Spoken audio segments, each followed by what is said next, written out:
let's get it started. Everyone, welcome. We have two having some technical issues, but it's really good to see all four of you.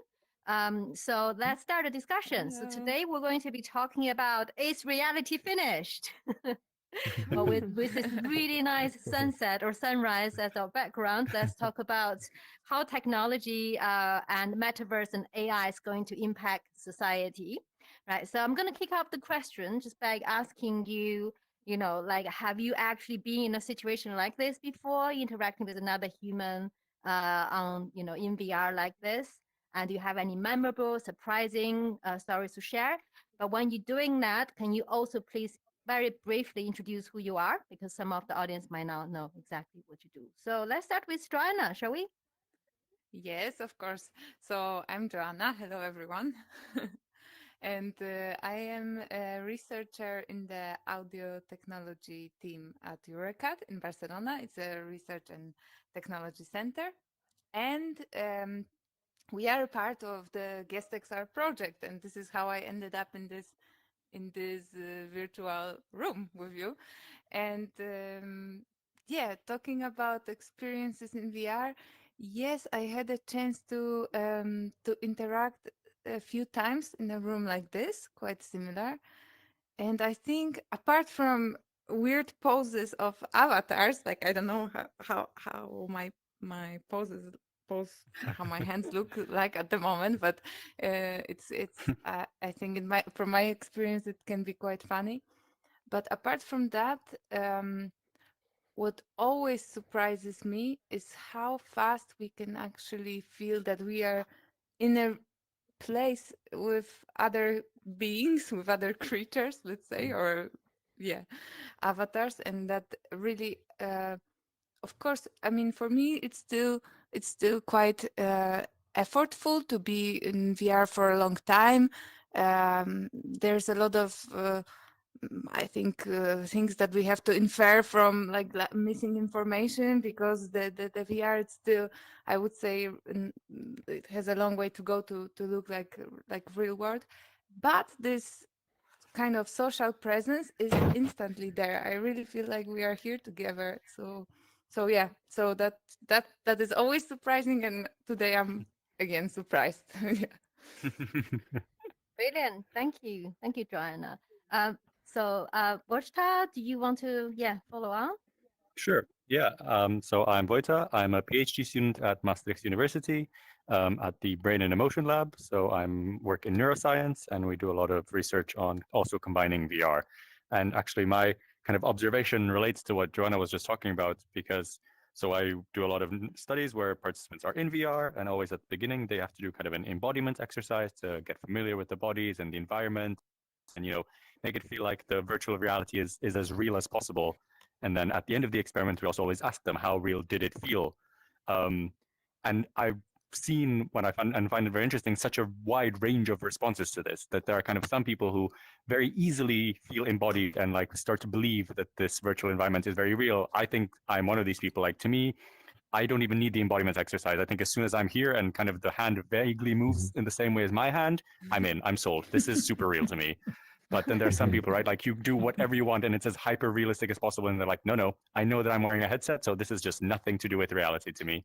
And I would love to one day explore, like, what is it that leads to this such big differences kind of in how people perceive this? What are they kind of criteria that they're deciding this on? I find that very curious. Okay, very interesting. We'll definitely go back to that topic in a bit. Essen, please introduce yourself and give us a memorable example. Hi everyone, I'm Essen, and I'm also a PhD student in University of Barcelona in Event Lab, and my PhD also is kind of complementary to all the previous ones as well. It's about social virtual reality and the incorporation of virtual agents in the future iterations of immersive social environments. And um, I I was interested and was part of this kind of like culture or this kind of like platforms from early on, I'd say. So like one thing that I really always remember and laugh is during COVID, when Mozilla hubs still existed, I would just join to some like social gatherings and hang out with people. And some may know like the avatars there are usually are in the cartoonish side, or as with many platforms, you can choose whatever you like. And I was roaming around, and then I kind of like bumped into a group of people chatting, and there was this caterpillar, and then like they were having this conversation, but like it was Mhm. in VR because I could tell like the gestures and the voice, and I had this like brief moment of like, is this James, a friend of mine? Is this James? And I was like, James, are you, is that you? And it was indeed James, and it was like this moment of like a caterpillar. Just because it Amazing. sounds and acts like my friend, Yeah. I could recognize it. So like these like nonverbal cues were kind of like a guide, even though it was an animal, like it was non-humanoid. So I think that's like for me brilliant, honestly. Fantastic. Very Such a fun. good example. No, it's Yeah. great. Farron, yeah. Hi.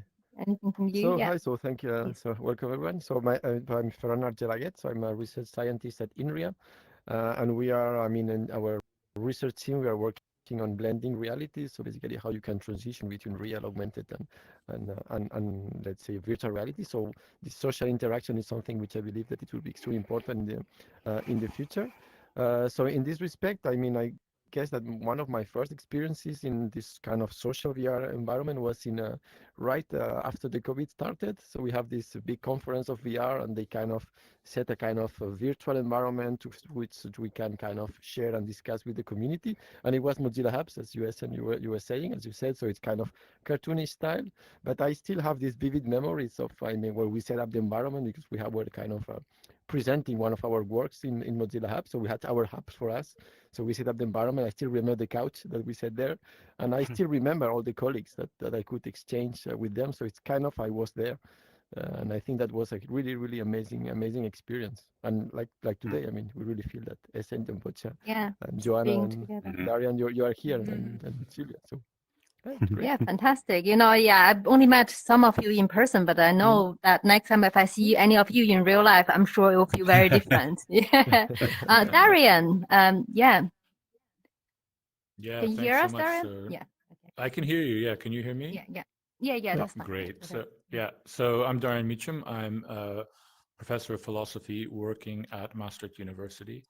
And I work really on the, let's say, the social, political, and ethical impacts of new emerging technologies. And so I became really interested in these immersive social environments or most immersive virtual social environments. And I was happy enough to join this project. I'm trying to think of what I think what the most sort of, I sort of remember having some experiences actually early on in this project with social VR, and a little bit like some of the others have said. I mean, I was quite amazed early on that even when the avatars were a bit mangled or screwed up or something like that, actually the sense of being there with other people is quite a bit stronger than I had anticipated. I was pretty skeptical going in. But I think that, I mean, we have pretty gregarious brains, right? So we're pretty quick to ascribe, when we see moving things that look something like people around us, we're pretty quick to ascribe to them intentions and feelings and emotions and that kind of thing.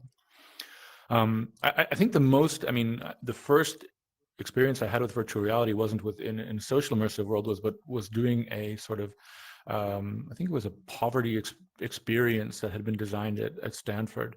And what I was really shocked about there, and what I really didn't expect going in, was quite how affective it was. So how much I could feel my body tense up, how much I could feel anxiety building as I went through this experience. And I became then much more of a convert to the sort of, let's say, the affective power, for better or for worse, of these types of environments. Yeah, really, really visceral feeling that VR is generating, really this strong sense of being together. I just want to add my example because I think, I think it's really important to kind of sometimes compare this with kind of Zoom or like 2D meeting we now have very common nowadays. And I remember, again, during COVID, I had this VR chat karaoke party where I was able to have a high five with a colleague of mine. And that's definitely something you can't really reproduce on Zoom, not in the same way. And it was such a meaningful, at a time where everyone is deprived of social touch. And I think that definitely gave me something in addition to what you can get from a video conference. But I think lots of us kind of mentioned, really, we have this automatic ability to assign intention to a moving object. We can even have the theory of mind of whether this person is your colleague, someone you know or something. We kind of have this very strong feeling of it. So my next question is really about, because it's not only virtual avatars we're interacting with, there is a real human behind it. Very often, maybe outside of VR, we're very used to interacting with virtual agents, which are computer-driven virtual characters like NPCs, non-player characters in games. So I wonder, what is a giveaway? Like we can always tell when it's a virtual agent, not a real person, right? It's not the graphics or it's not nothing like that, but we can always tell. So what is it that really is the giveaway? Like when we can tell it's a virtual agent and an avatar. And then also, how do you think this work then in an immersive environment? Does immersive environment make it worse, or actually it's actually hides more from it? Maybe, who wants to start? I don't want to start every time from Joanna, but Darren just finished. Who wants to start first? Let's just do it democratically. Anyone want to volunteer to start? I can give some Excellent. input Yes. if you Yeah. like. Yeah. Go ahead. It's it's kind of tricky because I think one of the examples we always have is like the short utterances, like these are the things that we always kind of like define as human, because it kind of tells about the doubt, us kind of like going through the thought process. But at the same time, it's not only the articulation, because like the language model's capacity to kind of even create complex um ways of explanation or expression, or even mimicking certain for example, before it was quite funny that you could turn your GPT into a pirate like talking, or any kind of different ways of kind of adding different words or slangs, etc. But one thing that gets even more complicated is when you're having one-on-one conversation. I think the best part is when you are in a social context, that is when you really realize if someone is human or an AI. For example, there was this example that is not immersive, but there is this YouTube creator, Hank Green, that started with like science education, and he has a book, and it's like a whole character now. And he was mentioning his interaction he had in Blue Sky, the new platform, which basically the tweet was about the difference between the protocol and the platform, and just talking about it. And then there was some really nice feedback and interactions. And there was one person who said like, I disagree with you because of this and this and that, which was intriguing. And one could easily dismiss this kind of like disagreement, but he went in and realized that the whole platform, the whole profile was basically a bot continuously disagreeing with various people saying stuff. So someone would say, I don't know, I think the best food is cheesecake. I disagree. I believe that, I don't know, creme brulee is superior. So it was like a bot that was designed to only create conflict. And like you kind of like question the motivations, right? But then in an isolated case, you can perfectly think it's inhuman. But if it were to be a social environment, maybe it will be quite repetitive, or it will be easy to detect that there is a certain kind of like motive behind it. So I think us being in this in a group is one of the key things that allows us to kind of like point out who is not human per se. Yeah, yes, it's a collective thing that we can try to have, and hopefully, so far we all behave quite human-like. So, anyone want to follow on that? Yeah, so I Darren, you were like can. at the far end. Sure. Yeah, I'm far away from you guys. Yeah, no, I mean, I think what Essence says just really hits it spot on, right? I mean, it's really about the cadence of the speech, the little hesitations that are here and there when we speak to each other, because we're not just running through a script, we're actively engaged. I mean, not just in a bodily dynamic, but also in terms of speech with the other. And so I think it's that it's the repetition, the cadence, the pauses, the little sounds that we make that really make a difference. And actually, I mean, those are what really add, let's say, beyond just the syntax of the sentences we use. That's what really adds meaning to what we're saying, actually, right? And that's what allows the meaning of what we're saying to fit so well within a particular environment. So it's the cadence, it's the response, it's the hesitations, and it's those kind of things. And I think that's really, one of the things that you notice is different when you're talking to a real human being. Yeah, so it's definitely the nonverbal behaviors is normally the giveaway. Farron, do you want to add Yeah, something? and I mean, and when I was thinking about this topic, so I mean, I guess that so we are, I mean, we are social beings, so we are always interacting with others, and we also have this kind of self-evaluation of us and the others. And I guess that when we are also, I mean, of course, I'm not expert on this topic, but when we are interacting with others, somehow we are evaluating others at the same time we are interacting with. So we get really, really experts on detecting these issues that Essen and Darian you were talking about. So this cadence, this coherence, this, I mean, if it makes sense that they are repeating all the time the same sentences, and I think this is extremely, I mean, I would say it's implicit, and you are doing this unconsciously. But and of course we are always doing this, so it's we are really good to spotting this type of incoherences. Yeah, so the social signals are more implicit and therefore Yeah. actually more difficult than verbal languages to simulate in a computer agent. That's a very, very good point. Absolutely. Voita, do you want to add something?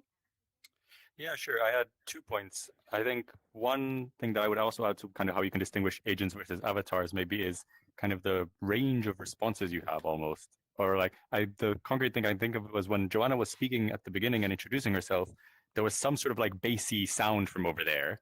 And we all went and looked, right? Like I looked and everyone else was also looking in that direction. And I was like, yeah, an agent would not have done that, right? Like it wouldn't have been in their programming or their script or whatever AI logic to go and look at that because there was a surprising sound, right?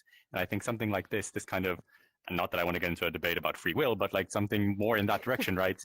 This responsiveness, I think, is also an important factor. And then my second point is we're actually currently running a study where participants are in a VR environment, and sometimes they're there alone, sometimes they're there with a VR avatar, so with a real person behind that, and then yet again in different trials with just a VR agent. And we're kind of trying to look at how then do they respond differently to various threatening scenarios? How does this affect their memory? All kinds of things. And I'm very curious to see, unfortunately, no results yet, but I'm very curious to see like, to what extent do we differentiate? Can we perceive these differences, and how do these differences between agents and avatars affect our behavior, right? I think that's still a very interesting question that there's a lot of unanswered things there. Yeah. And also, how do we measure that? Do we ask the subjectively, how do you feel? Or is it more kind of Exactly. the automatic body signal that also actually is sometimes even more important than how do we subjectively Exactly. Can we? Yeah, completely. I completely agree. Yeah. Joanna, please. Yes. Yeah, I really liked what Essen brought up about kind of social dynamics that we as humans have a kind of sense of. But I think there's like before social dynamics, there's this even on a lower level, there's conversation dynamics. There's different constellations of conversation, especially in groups of people. So and of course, if we have I lived many years in Germany, and the group conversations there were kind of like every person waits patiently until the next person starts talking, kind of like a conversation we are having here today, right? But then coming to Spain was quite shocking when I realized that for like every person there are at least 2 conversations or more in a group. So I think these interruptions and these like changes in the dynamics within groups, it's something that will be that will be the next challenge for artificial agents. And I think there are already I think studies on like teaching AI learn the statistics of this conversation dynamics, basically. Yeah, so I think this will probably be solved within the next 3 months. Yeah. Especially now, like I suppose our data in this environment is not all tracked and uploaded to a cloud and being, harvested by someone, but soon there will be, right? Yeah. Yes, And yes, I guess, it is quite scary to think about that in 5 or 10 years time. We will have, when we come to environments like this, we will have virtual agents populated in the world where it is implemented so well that we might not be able to actually tell the difference whether it's a virtual agent or a real human. And in particular, inside VR, which also feels slightly different from a real world setting. So yeah, so do you think this will be, just the same way? I don't know. I mean, I go online, I can never trust video anymore because I don't know whether it's real or fake. So I just stop watching videos on social media because, if I don't know whether it's real. But do you guys think similar things will happen with virtual agents, in particular in a sort of setting in the metaverse? Maybe we start from this side of the room again first. Dariam, do you want to start? Yeah, I mean, I Yeah. think that's certainly a distinct possibility, right? So, I mean, Yeah. I think as virtual agents, AI-driven agents become increasingly sophisticated and better able to mimic exactly the kind of things that we've been talking about, all the quasi-verbal cues, all the expressive, hums and hums, and all those sorts of things. I think it will become increasingly difficult to differentiate within this type of environment, certainly, what is a virtual or what is an artificial agent and what is not an artificial agent, or if there is a human being behind an avatar or not. And I do think that poses kind of significant problems as well, or in certain contexts, depending on in what context we're actually using these types of environments, that could indeed pose certain types of problems. Yeah. So what do you think will be the biggest, what is the worst case scenario, I guess is what I'm trying to get at. Use your imagination. Is it likely going to go terribly wrong? And what will be the worst case scenario that we need to really be prepared for? Well, I think that, of course, we can envisage situations where artificial agents are somehow, through their speech acts or through their, expressivity, causing harm to non-artificial agents within these kind of environments. So causing harm to human beings within these kind of environments. And of course, that can be all sorts of different, that can be in all sorts of different ways. And part of that, of course, is because it's not possible, I mean, for an artificial agent, I think, to read the room in the same way as it is for a human being. And also, it's a strange situation wherein a harm can be caused, but it's almost impossible to have some kind of sense of responsibility or accountability. Right. So if someone in this room, I presume that there are humans behind all of the avatars here. I saw your faces in Teams earlier today. So I think that unless I'm being deceived somehow, if I'm harmed somehow by something that you say or something that you even a facial expression or whatever it is, I can hold you accountable for that. And I can ask for the reasons for why it is that you did that. So I can demand reasons, I can have some sense of responsibility and some sense of accountability in terms of how I then comport myself back. I think with artificial agents, I'm very hesitant that we'll be able to have those kind of phenomena, which are actually so important to all of our social interactions. So I think that's really for me, that's kind of the main risk. And I mean, that goes really back to what you said a moment ago, is we are not able to distinguish, we lose the capacity to distinguish what is a real expression and what is not a real expression. And by real, I mean having reasons behind it that somebody can be held accountable for, that we can demand that they explain. Wow, that sounds really, really scary. Yeah, anybody else want to follow on that? Yeah. I I can. guess I the can. post-truth. Eisen was. Sorry. Go ahead, please. No, go ahead. No, I was thinking like the idea of like the post-truth goes hand in hand with that, right? It's one is like the accountability of an agent saying things or doing harm, and the other one might be like what you said about the videos. You're not sure if it's real or not. So in the case of like identity theft, when someone is pretending to be someone else, there comes a point where you are having difficulty aligning what is the actual thing that is happening versus what is the thing that is fabricated. And I think there comes like this tricky dynamic. And just yesterday in lab, we were having this kind of conversation, especially with agents causing behavioral change in humans, and this technically kind of being a problem in itself, be it good or bad. And then maybe kind of like having this imagining scenarios where if you were to have avatars just like in Blade Runner, for example, like in Blade Runner is the eye, right? They check if it's like a human or a humanoid or a robot. So maybe kind of like an identificator for like agents that are roaming around, which breaks the immersion, yes, but then it also is maybe linked with the motivation. Why do we have these agents? What are their purpose? Why are they among us? And are they serving as kind of like beings that are on top of humans that are around, or are they kind of almost, I read this somewhere and I really like the phrasing, AI as scaffolding. So it's scaffolding for human interactions, scaffolding for the society itself. So do they serve a purpose, or are they the being themselves? So like it brings really big questions about how we frame these as well.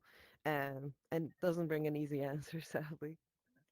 Yeah, no, so I guess we ought to all question a bit more of their existence. Yeah, all of us, and yeah, hopefully we can at least start the conversation to address that. Mm. Farron, do you want to add to that?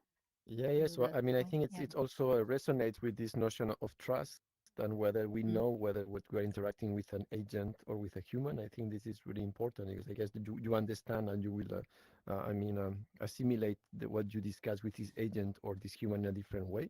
But then, of course, you also have whether if you know already if it's a human or it's an agent. If in case it's an agent, how you can be sure that the agent is telling the truth.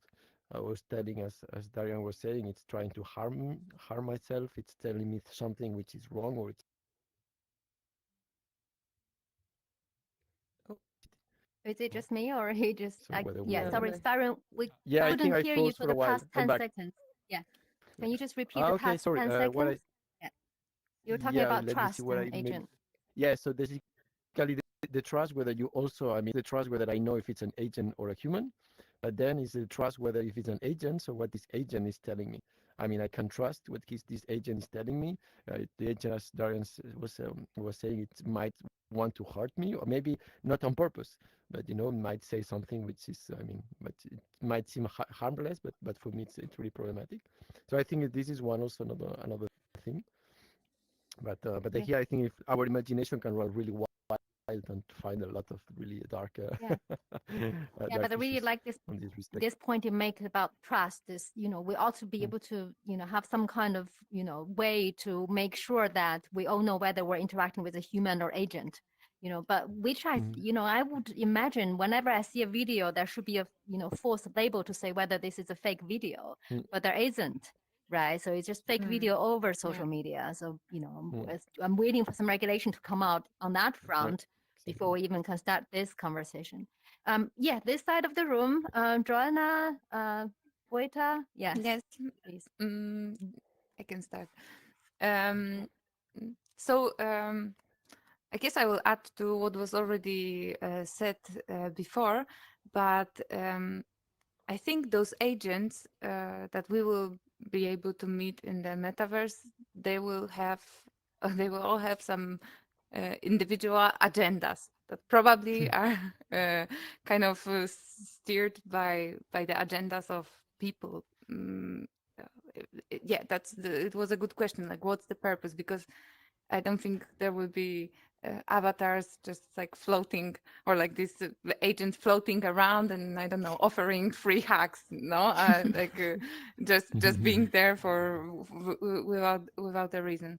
And so if those agents have some like agenda to fulfill, then I think there's this question of how they can influence us, or what will be their actions, and how their actions can interact with us. And just earlier today we had this super interesting discussion about the difference between the influence and manipulation, or kind of Mm. where, if there's any Mm. point on this continuum where we can like put a line and say, okay, this already is a manipulation and not anymore an influence, and this is already something negative, right?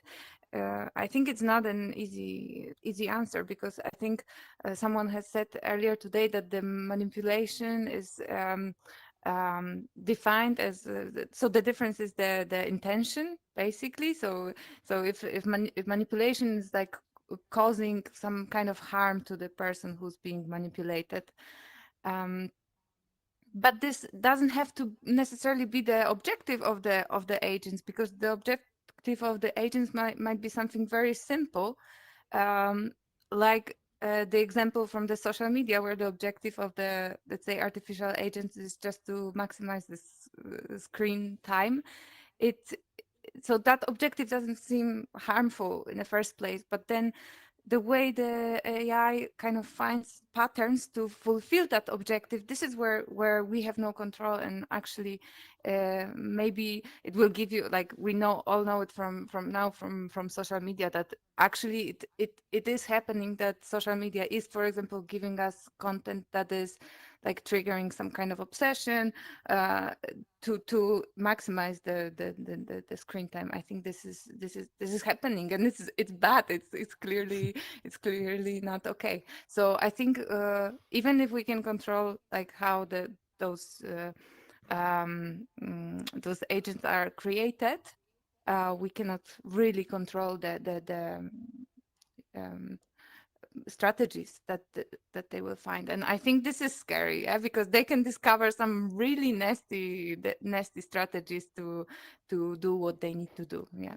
So yeah, no, it's a very good point. It's a very blurry line between manipulation and influence. And if that is to be then compounded by the power of AI with an invisible hand, we might end up in places we can't even envision nowadays. right. Beata, do you want to add to this point? I don't think I have a lot to add. I would maybe say, and you mentioned regulation, Sylvia, right? This conversation or discussion we had about manipulation versus influence came in the context of the European Union's AI legislation. And I think I'm just curious to see how that will develop into the future. What kind of legislation are we going to have more? Are we going to have VR specific legislation, for instance, right? Like, are we going to count this as basically another reality that requires its own legislative framework or something like this? And then how does enforcement come into that? I think, yeah, I have I'm not going to offer any thoughts on this, because to me, I just have questions. And I'm very curious to see how that develops, basically. But yeah, no, it's good to have lots of experts having the same questions sitting together. I think that's a good start. I just wanted to add something. I think actually for me, the biggest problem is creating fake memory, especially use platforms like VR. Sometimes I might not even remember whether a belief that I have formed, whether that's based on interaction with real people or on VR, right? And I think that challenges the whole kind of legal system we have, because the whole legal system is about your memory, right? If we now have lots of fake memories, we can't really confidently tell. And I think that really poses lots of questions in the foundation of, of how we live. But I don't want to, dwell on this negative too much. I think it's evidential that we're all very worried, but we're all actually actively working in this area, hopefully, with experts to make sure we're trying to make the steps towards the correct direction. So before we open the floor to the public, I have one final question. So I want you to think about how do we think we can use those AI-driven virtual characters to improve humanity, to improve our lives in the future? Like, really, I want to hear something that really makes me very, very happy, and make everybody else who's watching this on YouTube, if anyone is, very, very happy. Can we all try to come up with an example like that? Who want to start? Which side of the room? Essen. Thanks. Oh, I was scratching my that nose. raise the hand? Okay, yeah. Right, Darian. I raised my hand. Yeah, I mean, before I do that, I want to pick up on something that was just said about legislation, which I think is super important. So we're sitting in this beautiful VR space. I'm looking out at a landscape of a Barcelona sunset, I guess. It's quite nice. Of course, I'm not really in Barcelona. And so I think there's a question of who has legitimacy, who or what type of institution has legitimacy in these kind of spaces. So if we were really in Barcelona, we assume that there is there are rules and there are laws. These are decided upon by municipal government in Barcelona, for example, or regional government or provincial government, etc. In these kind of spaces, and I think these are the kind of discussions that we're going to be having in the near future. Who has jurisdiction, actually, right? Because what's different also about this type of space is that everything about it was created by someone, right? And everything about it might also be proprietary, right? So the space in between us, in a sense, is owned by whoever it is or whatever company it is that created this and that raises interesting questions, I think, about jurisdiction. Now, so you asked, you wanted to go on to the positive side, because I really do think also there are some actual very positive possibilities here. And I think, I mean, one of the things that I'm most excited about and most interested in when it comes to these sort of immersive environments and also VR more generally are possibilities in industry, possibilities in education. And there, I think the possibilities for the representation of data, for the visual representation of data, are really amazing and really present, I think, possibilities for us to do, I think, to do more than we are able to do at the moment. We can envisage all sorts of possibilities where we can visualize spaces, places, flows of energy, flows of information in ways that we wouldn't be able to do before. And I think there, having, you know, AI agents that can help, that can guide, that can curate, that we can ask for assistance, I think that's going to be extremely interesting and extremely helpful as we go forward. And we can envisage uses for that in education, in industry, and I think in lots of different sectors. So there, I think there's a lot of exciting possibilities. Yeah. Okay, great. Yeah, and I already see my kids nowadays, they have so many, you know, exercise they do on their tablets, right? And I can imagine doing that in VR with the Hub Virtual Agent is definitely a way to democratize education, to make sure we kind of, even for scientists, you know, to make new discoveries, we're using this kind of high dimension environment to kind of enhance human cognition, right? So definitely, hopefully that will, you know, make us so smarter and our kids smarter as well. Anybody else want to add? Joanna, did you wave your hand? It's difficult to see whether you're just holding a headset or... Oh, Taran, yes, sorry, yeah.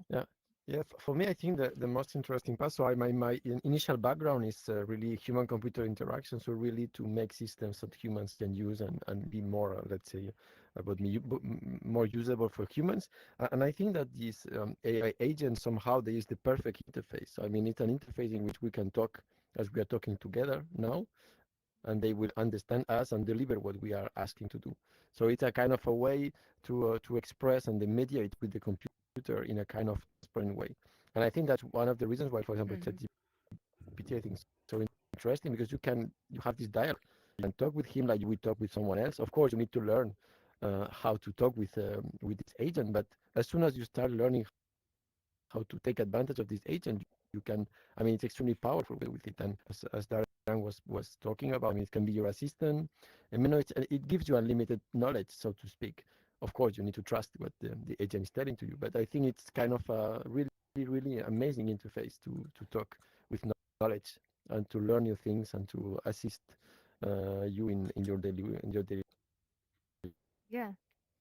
I'm already using ChatGPT every day. I bet everybody else as well. For programming, if you want to use a new language, instead of writing your own code, start from zero, you always kind of, you know, get ChatGPT to give you some code. I see lots of my students using this as a way to, you know, you go over there, the language barrier. So it's definitely super useful in that sense. And I can see that if we also then get the nonverbal communication part right, combined with verbal communication, we definitely can have really interesting social dynamics. In the future. So hopefully better social interaction facilitated. Yeah. And I think anyone can use it. I think this is one of the key things, because nowadays, I mean, VR, depending on your knowledge or depending on your abilities, you will struggle to use it. But if you discuss with its agent as you discuss with people, I mean, you should be able to be proficient extremely fast. So the barrier lowering of use the entry barrier. Yeah. Small. Yeah, exactly. Yeah. Cool. Eisen, did you say? You haven't said anything. Yes. Can we? Yeah. To take the turn. Just now, like when Farhan was talking, I just had the notification that my like headset battery was low. So there was a moment when I also realized it's a technical limitations, and I think this is one of them. We're in this conversation for about an hour now, and there's so many things that we've come so far, because before spending more than 15-20 minutes in these kind of environments were almost impossible, unbearable, and now we are like for myself, I'm quite okay, and I can continue this conversation even longer.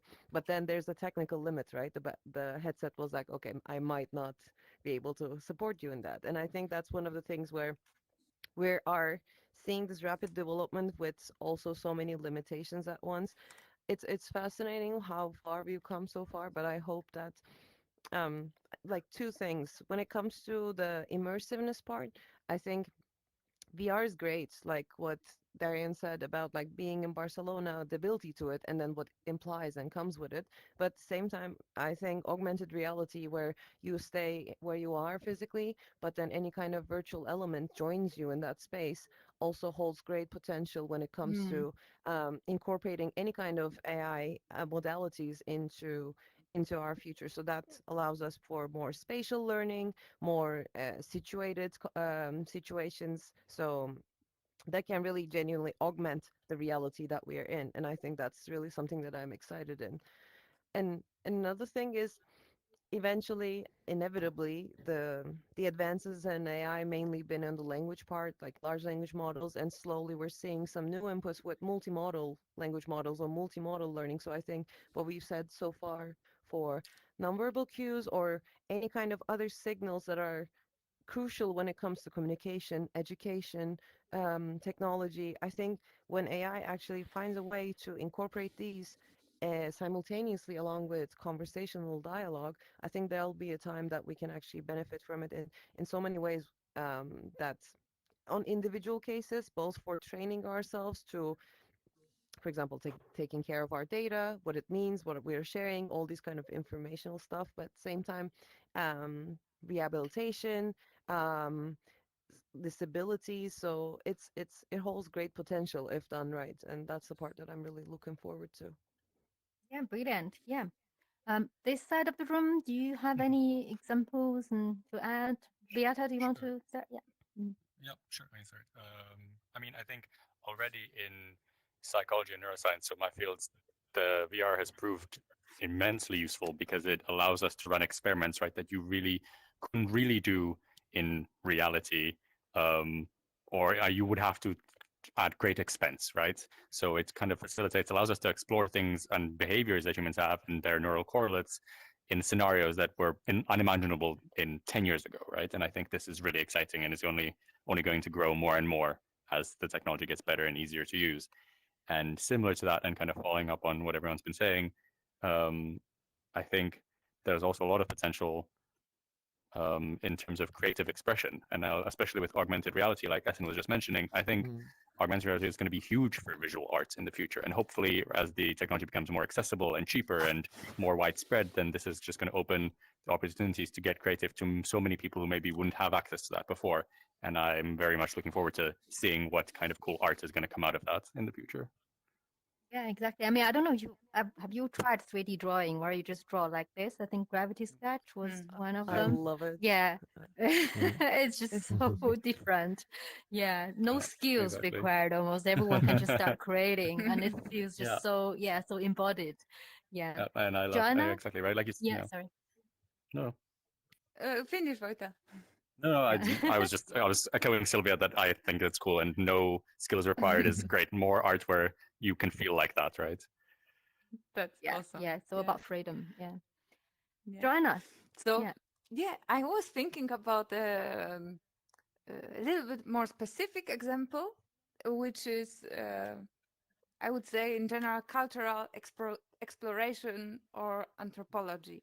So what I really like in real life is kind of to immerse myself in different environments of people and be different cultures or different, let's say, working environments and just observe and be able to interact with people I think it's really enriching to be able to interact with different social groups of people and different like geographical locations and you know we have a lot of data in the world. We can give this data, this whole context information to an agent. We can train it and generate agents that simulate specific environments and specific social groups. And I was thinking about what I would really love to do is to this way go into the past and be able to interact with the with people in some specific periods of human history.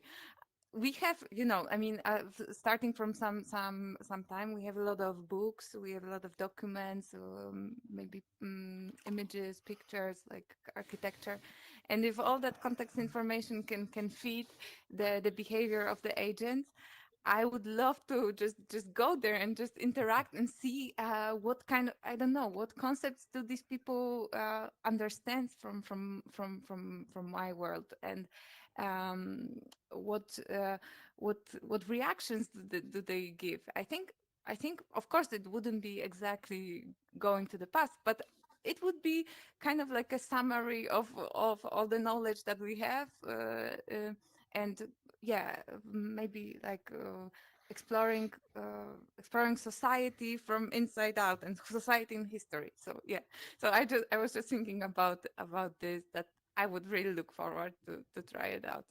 That's brilliant. Yeah, Really fun. Really. yeah. I'd not thought of That's that. That's really fun. yeah, that's a brilliant idea. So instead of a bibliography of someone's autobiography, you have a conversation. It's an interactive version of don't tell me you're alive. Let me ask. Let me do an interview of Yes. anyone. I think that that can I trademark that and then register? I think that's a brilliant idea. Yeah, but I think there'll be lots of copyright issues, but and things like that as well. Since not, I think Ethan mentioned a little bit because my own area I do quite lots of work related to health and healthcare, and in particular, one is related to kind of social interaction. So for me, like virtual agents has always been a very useful way. For people who experience anxiety disorders or paranoia or whatever kind of mental health conditions, and they can use virtual agents to as kind of some kind of cognitive behavior therapy. Yeah, or just even even in a way for neurodiverse people maybe to learn things. I think that's definitely a useful way. Okay, I think that's all the topics we have discussed today. I don't think there's any questions from YouTube, which means that unless there's any sort of final words you want to wrap up, otherwise we're done. Maybe we'll just give one chance to everyone to say a couple of words before we finish this. But then that's really everything. Shall we start with Darian? Do you have some couple more words to add before we finalize everything? Yeah, sure. No, just to say thank you, first of all, and really nice to be in this very pleasant virtual environment looking at a sunset. I don't think I've seen a sunset. We haven't seen a sunset in Northern Europe in some time, so it's quite pleasant. So I find that quite calming and relaxing. I mean, the other really nice thing is, okay, I'm a philosopher. I work in ethics of emerging technologies. It's really nice to see that some of the people who work on the technical side of these problems are also really thinking very carefully and very clearly as well about the ethical and the social challenges that will lie ahead. So that's a really nice thing, I think. Yeah, great. Thanks. Darren. Yes, I mean, I also like it was a pleasure to be all with you physically or virtually in this really nice meeting room. So I think I will remember this room for a while. I, and I think that, I mean, as, we have a huge responsibility also to really think about the impact of our research in the future. And I mean, we cannot be done without having this dimension of ethics and even legislation to really, I mean, to try to we can. But I think it's really exciting moments. So there's a huge development happening, and I think the future will be exciting. And we're looking forward to see. Yeah. Thanks. Essen? To continue from what Joanna said, I think, for example, being able to go back in time and then converse with, I don't know, Mary Curie about her whole scientific process. And I think it's really great to be able to think of that, and it will probably reveal so many things about the way that we have written or registered history, right? Because that way we know that history is written in certain narratives and certain points of view, and to be able to reenact these things, we can maybe reveal so many gaps that we have never considered. And I think harnessing this and also the power of AI, which allows us to process so many information in such a high speed, there's so many things we can do that are spectacular, and the examples of AlphaFold and the recent Nobel Prize winners is also another good example of it. So I'm really excited, and I really believe in collaboration, and I think this table and more of this should come and continue to happen. And thank you for the invitation. I had a blast. Thank you. Yeah, thank you. Very, very positive image. I like that. Great. Voita. Yeah, I mean, I would definitely thank you, Sylvia. I think this has been and to everyone, I think this has been a great discussion. And like I was Roman saying and earlier, that Marina. I'm very Marina, yes. yes, and Marina and Ramon, of course. I think, as I was saying earlier, my mind is blown by the last like 50 minutes. This is crazy that this is working and it's so smooth and collaborative and yeah, so lifelike. Cool. Joanna? Yes, also thank you very much for inviting me, and I really enjoyed all your thoughts. It's a fascinating discussion, and I mean, it's a pleasure to listen to so many smart people in one room, and yeah, and I think I really got this memory from being here with you, and that's great. Yeah. Yeah. And I hope that is the memory of yet another beginning of some calibration. I think that is kind of a core theme we've been talking about. I think in this room, we have people who care about the future of technology. We have people from, and we have engineers, we have technologists, we have people from ethics and creatives and neuroscientists. And I think we all agree this is really how do we make, small but careful steps towards, hopefully a more fruitful future of humanity where AI-driven metaverse will make this world a better place. And on that note, thank you, everyone. And we should say bye to, if there's anyone watching us on YouTube. Bye. camera so There's much. so many Bye. cameras. I don't know where I to don't know go. where's the camera. Right. And thank you, Yeah. thank you, Sylvia, for Okay. Yeah,